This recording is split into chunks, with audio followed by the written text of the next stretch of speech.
by my 7-year-old, Alexis. She said, "Dad, you're snoring." Concentrate. Concentrate on what? I look up, and you could smell the intensity in the room. My wife, her mother, Jordan, my 9-year-old daughter, and Alexis, my 7-year-old daughter, had their game faces on. The ads were all over the floor. The sales were all highlighted. Store locations and hours of operations were strategically mapped out. They mentally prepared for the kickoff of the Super Bowl of bargain shopping. Black Friday. This was Jordan and Alexis' first experience going through Black Friday. And they said, "Dad, aren't you going to go?" "No." "Well, you're going to miss out." I said, "Jordan, let me explain something to you. I don't want to stay up all night shopping with folks I don't know, buying gifts for folks I don't even like, with money I don't have." Okay. "Do you know what Black Friday is?"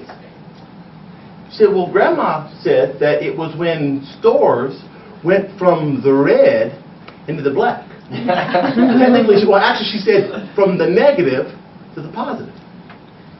I said, "That's true financially.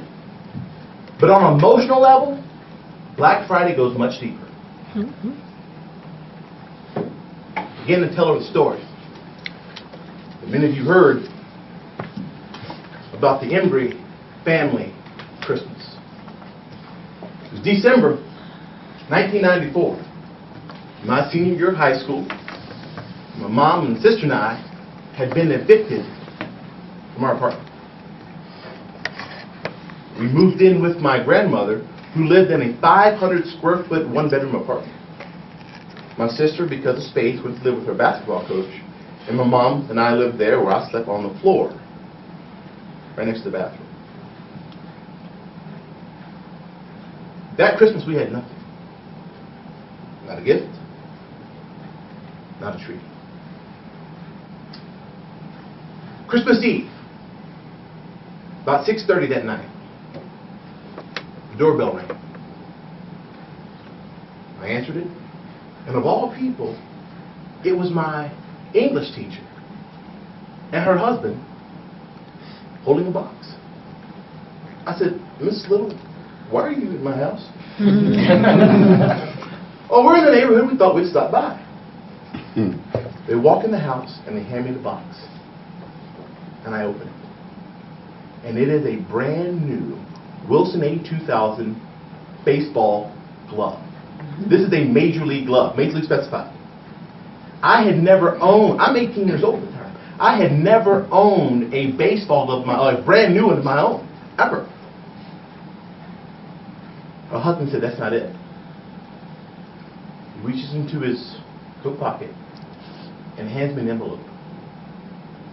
It was a flyer to attend a major league showcase with all the top high school players in the state in Lexington, Kentucky. I said, "Oh, yes, Mr. Little, I get this flyer quite a bit, but I can't afford to go." He said, "No, it's paid in full." Wasn't a dry eye in the room. Several weeks later, I show up to Lexington, scared to death. I'd never seen Major League Scouts before. And a lot of these guys have been to these types of programs and showcases. They look like Major League prospects, and I'm dressed like a Major League suspect. These guys were good. I mean, there was one kid that could do 90 miles an hour. I had never seen a 90-mile-an-hour fastball in high school. Never heard of it. Because where I'm from, they don't do that. I get on the mound, and I'm telling myself, "Byron, whatever you do, don't suck." Just don't suck. The first ball comes out of my hand, and it sails over the catcher's head.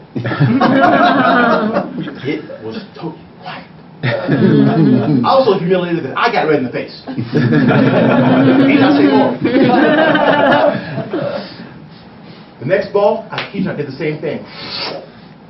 For the catcher's head. Now this time some of the scouts are starting to whisper and they're starting to mumble to themselves. Saying, "You're sucking, you're sucking." I threw about 4 or 5 more pitches, and then Joe Robinson from the Oakland A's walks out to the mound and said, "Byron, that's good. That's plenty."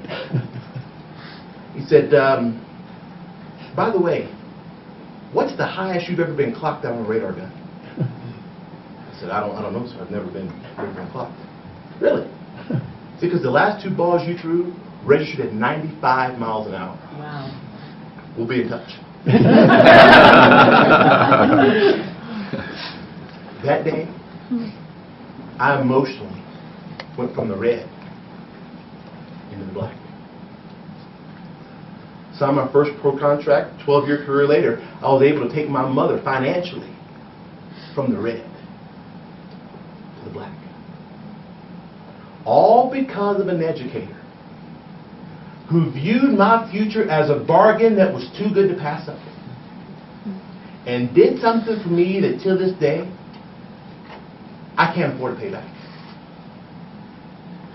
That's Black Friday.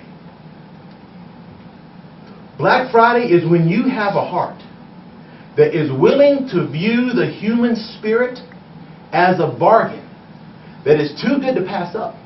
And therefore you're willing to touch a life, touch a heart, impact the soul that can't afford to pay you back.